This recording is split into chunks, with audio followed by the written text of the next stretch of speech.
Authors Over 50, Writing in Life's Sweetest Third. Authors Over 50's weekly podcast celebrates writers and their journeys to publication. Writing after 50 is a whole story on its own, so let's skip to life's sweetest third and talk with authors about their journey from pen to publish. Welcome. I'm Julia Daly, your host, and I invite you to listen to interviews with writers who've achieved their goal of publishing a book just later in life. We've seen award lists for under 30 or under 40, but I've yet to see lists for those who've achieved a significant milestone of their own, launching a new career and publishing their first book after the age of 50. We will hear about these authors' inspirations, struggles, strategies, and the smell of that first book. These writers' journeys inspire me because I'm one of them. My guest today is a retired wildlife biologist who writes poetry, humor, and essays about topics like biology, horsemanship, and wildfires. She currently lives on a hobby farm near Spokane, Washington. When she isn't writing, or shoveling manure, she spends her time gardening, upcycling wool sweaters, and repairing vintage sewing machines to keep them out of landfills. She published her first book, Riding Lessons, Things I Learned While Horsing Around, when she was 60 years old. Welcome to Authors Over 50, Michelle Eames. Thank you. I'm happy to be here. Michelle, our opening question on Authors Over 50 is always, what took you so long to write your first book? Well, I've been a writer since high school, and in my late 20s, I started taking classes so I could revisit that. But I was also a working mom and had a really intense work life. So I just did it here and there, and I do little pieces, poetry or essays or humor. And then finally, late in my career, during one Christmas vacation, I looked at it and said, oh, wait, I have enough for a book, maybe. And so I started pulling all of the horse-related humor stuff together, and it's like there was a substantial amount. And then we had a government furlough where we were all laid off for a month, and so then I really focused on it. And then finally, I retired at 57, and it's like, okay, now I'm going to do it. So that's what I did. I pulled it together and realized I had enough for a book, and then started the process to figure out how you actually publish a book. Well, your book is about life lessons and horses. What is it about horses that captures the imaginations and dreams of humans, especially young women? It is, especially young women. I always was a horse lover, and I got my first horse when I was 12, and it was the best day. And I was really happy my family was able to do that for me. And I have asked myself that question, what is it about horses? And I've tried to write about it. And the answer is, I don't know, but there's this connection to these big, gentle animals that you can eventually control. And then it's like their power becomes your power when you're riding them. You can go over jumps and it feels like it's flying, or you can go for miles at a decent speed that you couldn't do walking. And I don't know why we love them so much, but we clearly love them so much. I've also learned that there's this huge network of middle-aged and older women who always wanted a horse but couldn't afford a horse, but now they can. And so there's this big horse people network. It certainly runs in my family. My little sister showed horses all of her life, and now I have a granddaughter who's learning to ride. So they truly love them. And I think you're right. I think they do give superpowers to those who are lucky enough to be around them. Yeah, your sister is lucky to have a girl, because I had two boys and I tried to get them into horses, and they liked them as big animals, big pets, but they truly never got into the riding part. Yeah, it's a real draw. It's a real draw. And just looking in those eyes, you can just see Yeah. into their souls. Yes, you can. Well, once you wrote this book and gathered everything together into your manuscript, how did you proceed? Did you search for an agent, decide to choose a hybrid, a small press, or did you self-publish? I ended up self-publishing. I really, really wanted to get it published mainstream. And I tried and I figured out the process. I knew I wasn't ready for an agent because I only had one book and I was just learning. And I sent it out to maybe 10 different publishers. Most of the time I got no answer. Sometimes I got, this is nice, but we can't use it. And then the final one was actually a publisher that focuses on horse books. And I thought, this is it. And I sent it out and they sent a really nice note back, but they said, no, it's not right for us. I was like, dang it. So then I figured out how to self-publish. And luckily, I'm in a writers group. And one of the people, Chris Beaker, has written at the time one mystery novel and one in the works set in the city of Spokane. So that was really cool. And she'd been through it. So she gave me a lot of advice. And then I read up. Um, and I figured out the process kind of. We're really lucky in Spokane. We have a small press, a small publisher that prints books, even if they don't publish them under their name. And so I was able to work with that person to do the formatting and the cover and get it all ready to go on Amazon KDP and then Ingram Spark. And then also I did printed through them some hard copies to sell locally and directly to people.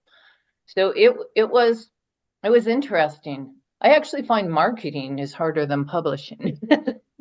Well, let's talk about that because even if you're with the big five these days, they're requiring their authors to do all the legwork and do most of the marketing themselves. What challenges have you found in post publication trying to get the word out about your book? Are there any things that have worked for you and some things you tried that maybe haven't worked? Yeah, so one of the first things you do when you dig into it and research is everybody says you have to have this email list and you have to be able to grow that email list and then share newsletters with everybody. So I kind of tried to do that. I got a website and I put up a blog, and it turns out I really, really like to blog. That length is perfect for me. That's the kind of writing I do. So I'm really good at blogging, although only a couple times a month. But that email list, I tried to get people's emails, but without doing a hard push for it. And I'm not convinced that will work, but also I only have like 40 emails, so it's kind of irrelevant. And most of them are friends and family. um, what else worked? It was interesting. I wanted to support local independent bookstores, even though I did Amazon, because you kind of almost have to do Amazon. And so I brought my books into like 4 local bookstores and one over on the west side of the state. And they're not selling very much in the local bookstores. I think because it's an animal book and it's a horse book, and I guess it's just not really popular in the bookstores. But what I did find was I put it in one local tack store. Tack is an equipment store for horses. And I have sold a fair number there. So I like found my people. And I think that's the magic. You have to find your people. And then they've done nice word of mouth. I'm not rich. In fact, I didn't break even last year and I probably won't. I saw somebody recently said writing is an expensive hobby. It's like, yeah, that's where I am. It really is. And they say you have to have a series, at least 3 Yeah. books to even start earning out. So, it is very frustrating sometimes that we put so much time and effort and money into these projects, but we also have so many options, to be able to go to these small presses or to publish through Amazon. Those are options that writers didn't have just a few years ago. Yeah. Absolutely.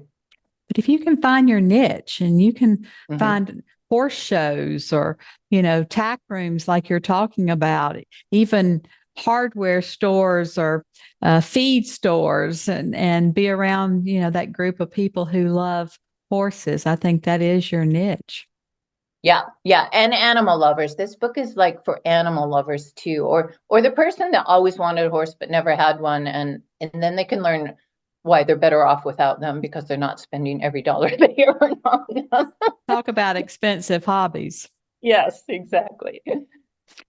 Well, why don't you tell us a little bit about the passage you've brought to share today and then read from your book so we can hear your tone and voice? Yeah, okay, I'm gonna just start out with the first chapter. A marriage, a horse, and a chainsaw. My love of horses was renewed with a trail ride on a rental horse.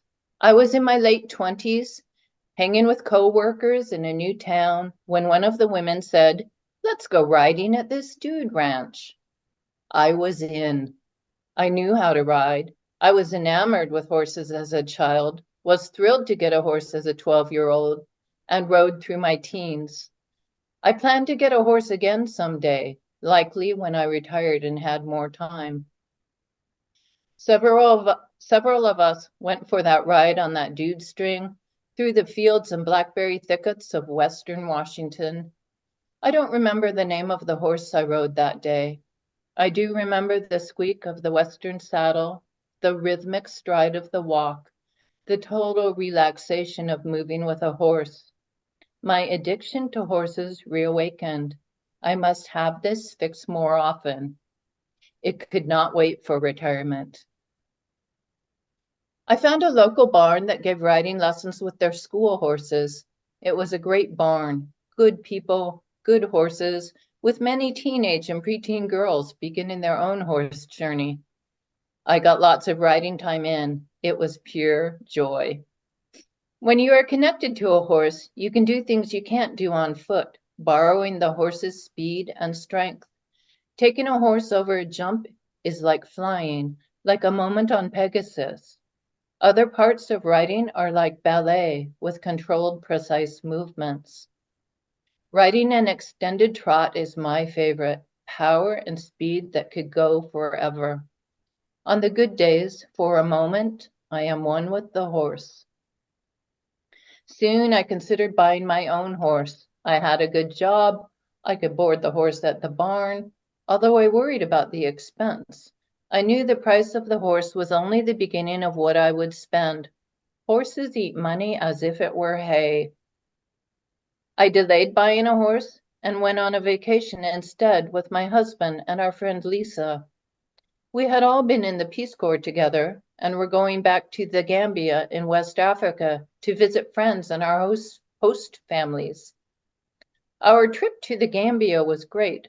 However, our trip to another nearby West African country got a little hairy when there was an attempted coup d'etat while we were there. We spent several days hunkered in a small hotel, listening to big weapons going off, watching armored cars roll by, and coming close to running out of food. It was one of those frightening, life-changing events when you realize that life is short, and who knows when you will depart this earth. We chatted about this as we hunkered in our hotel room, ducking low by the cement walls as the military vehicles drove by with conspicuous machine guns. Lisa said, "If we get out of this alive, I'm going to ask my boyfriend to marry me." I said, "If we get out of this alive, I'm going to buy a horse because life is short and you've got to have fun."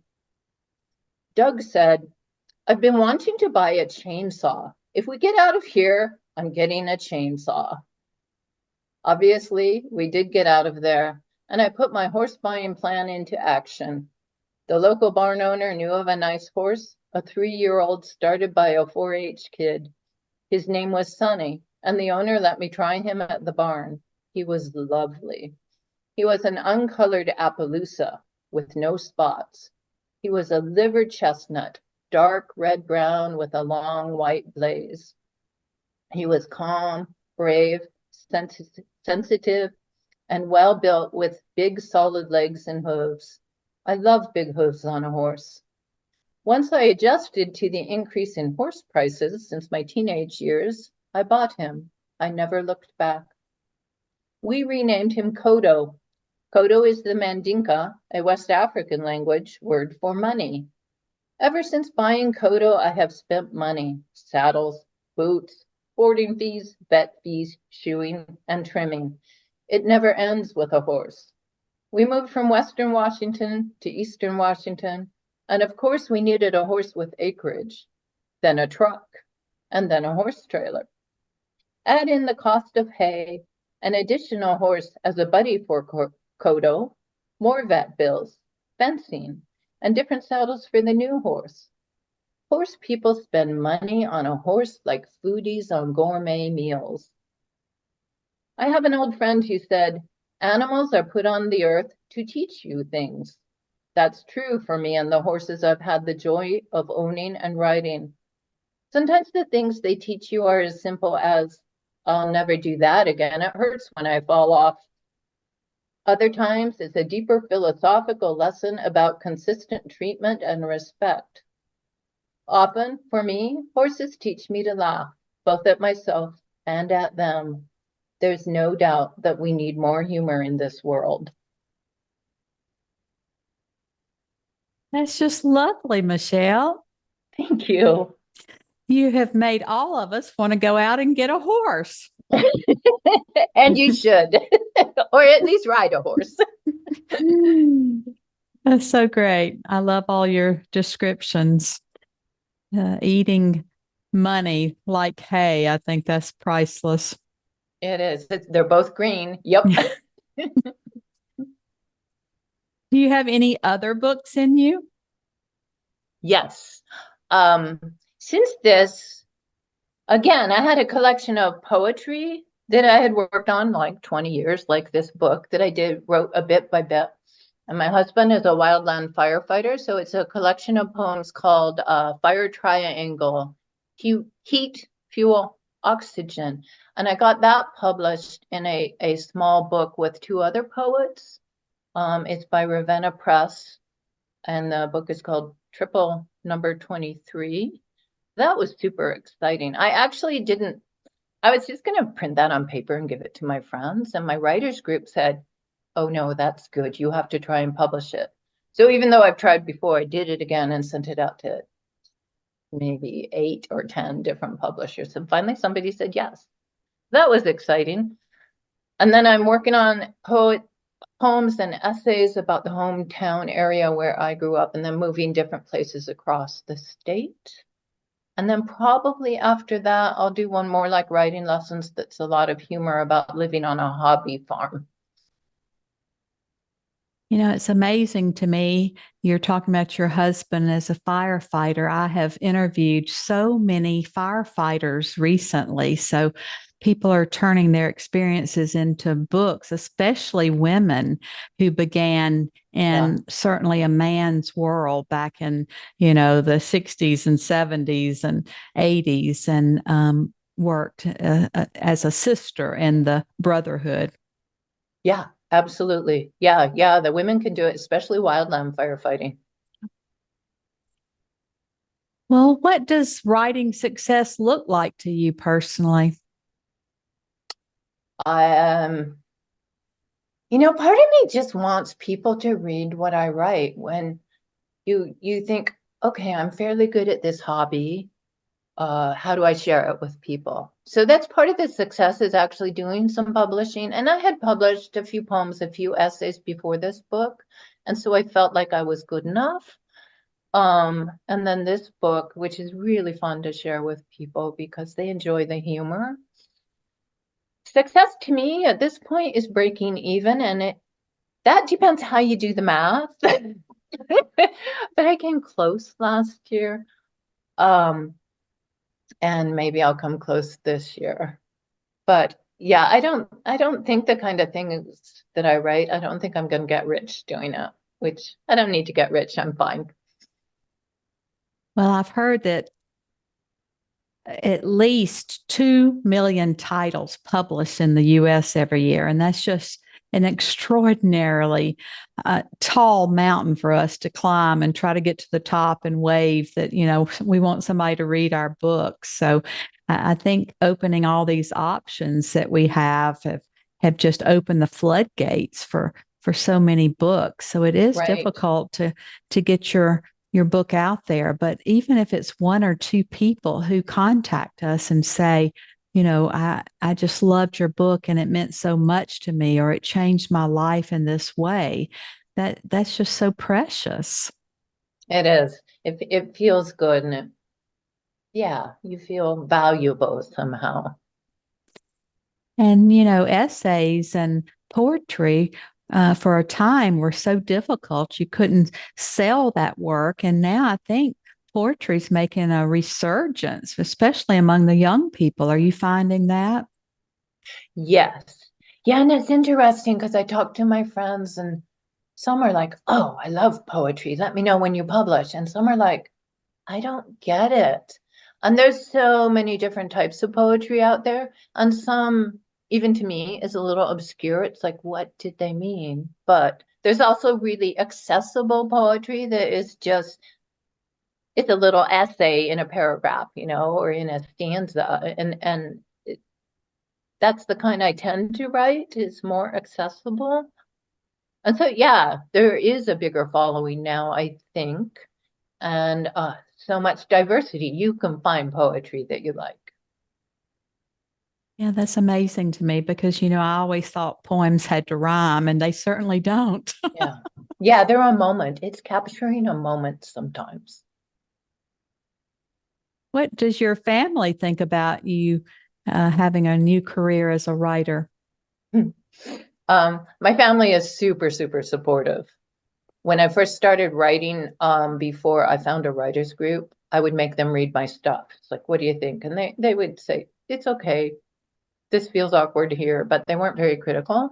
And I think they were really, really happy when I found a writers group because then I could ask them, my new friends, to read my stuff, and they have more background to give me advice about it. So that made them very happy. But now as I go to readings and things like that, especially my mom, who lives right next door to us, she's really happy to go and help and sell books for me. That's fun to get the family involved. My daughters do that with me, and that's always, a delight to do something together, and they're Yeah. always so proud of you. Yep. You mentioned blogging twice a month, but what about your other writing? Do you write every day? What's your writing routine like? I write or dig into marketing or something like that almost every day. Um, I am not really a morning person. I'm the kind of person who gets up in the morning and I grab my cup of coffee and I read the paper and nobody can talk to me. Um, but after that, after I wake up my brain, then I go upstairs like around 9 and then do some writing or some editing or trying to figure out places to send my poems. And I'll spend a couple hours, and it's easy to spend a couple hours, sometimes more. Um, and then it's harder for me in the summer when it gets hot here because I need to go do my outside chores in the morning then, and so it messes up my routine. But then I end up writing in the afternoon instead, which is, I don't know, my brain likes that middle time, like between 9, 10 to 2 or something like that. So, but I have a pretty steady routine where most days I will be upstairs on the computer. If I'm stuck, I'll try reading, that kind of thing. Well, you live on a hobby farm, and you talked about maybe writing about the hobby farm. Maybe there's a how to, because so many people these days are wanting to get back to nature and to own animals and to Yeah. work the land. So maybe that's going to be something that would be successful for you. Yeah, I've looked into how-tos and articles for magazines. Um, and it hasn't really clicked yet. I did actually get some things in Mary Jane's Farm, which is like kind of a cowgirl chic kind of farming fashion cooking magazine, which is really fun. And so I got some things in there, and I'm thinking of that as advertisement because you get to put your little bio at the bottom article, even though you're not getting paid usually. And so it's a way to get my name out there. I've looked into advertising also, and right now, and like you said, without a series of books, it feels like it would not be money well spent at this point. Possibly in those niche magazines like the local regional horse magazine or something like that, possibly there. But yeah, I haven't really broken into the journalistic kind of articles. I also haven't broken into fiction. I've tried fiction and I can't seem to write that very well. That was going to be my next question. Have you ever considered writing fiction about your horse riding or your farm? Yeah, it's funny. I can write a scene. I can write a scene of me sitting in a room and having a podcast or something like that. I can do that kind of detail. I can do bits of dialogue, but it's like the plot. I lose it on the plot. It's like I haven't really figured out what I want to write. I've spent time thinking I should do a murder mystery set in my hometown. It's like I just don't have it yet. Maybe I will. Or maybe around all those horse shows, something's going to trigger for you that happens at a horse show. Those are big deals, so that would be fun. But yeah, I can see that. And riding your horse, I bet so much comes to you when you're so relaxed and in nature and just having such a wonderful time and feeling joy. Yeah. It's got to be like when I ride my bike and do exercise. So much pops into my brain that I want to get on paper when I get home. Exactly. And that's why I have a bunch of funny articles about horses, like trying to take a picture from the back of your horse when your horse isn't standing still. But also those poems, those moments, being out in the forest and just being there with another animal. Yeah, it really brings things to mind. Well, Michelle, this has been a great visit with you here today, all the way to Washington State from Texas. And as always, our last interview question is, our writers over 50 are quite a unique set. Do you have advice for writers 50 and above? Yes.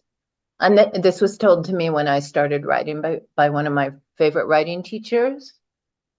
Just keep writing. Even if it feels like you're writing junk, just keep writing. And write past it and write about your grocery list or write about how tired you are from taking care of the kids, because as you're putting words down, eventually you'll get little tidbits that it will turn into something else, maybe a line of a poem, maybe the start of an essay. And then you leave your writing alone for a while, you go back and read it again, and then you pull out the good bits amongst all of the journal entries about how tired you are. and it will turn into something. You just have to trust yourself. That's great advice. I think it is so helpful to just put pen to paper or fingers to the keyboard, and it does trigger so much in our heads, and little ideas or little memories will come forth that you haven't thought about in years, and be something that you want to explore. So thank you so much for being with us here today. And we just like to think about you up on that horse riding through the forest in that beautiful place that you live. And we're excited now to count you among our authors over 50. Thank you. It was a joy being here. It was fun to talk. Thank you for joining us today. Please look for Authors Over 50 every Thursday, when we will have conversations with accomplished debut novelists over the age of 50. Please subscribe and share with a friend. And check out my own publication journey after 50 at www.juliadaily, that's DAILY, like dailynewspaper.com. Until next time, keep reading and writing. And remember, it's never too late to fulfill a dream in life's sweetest third.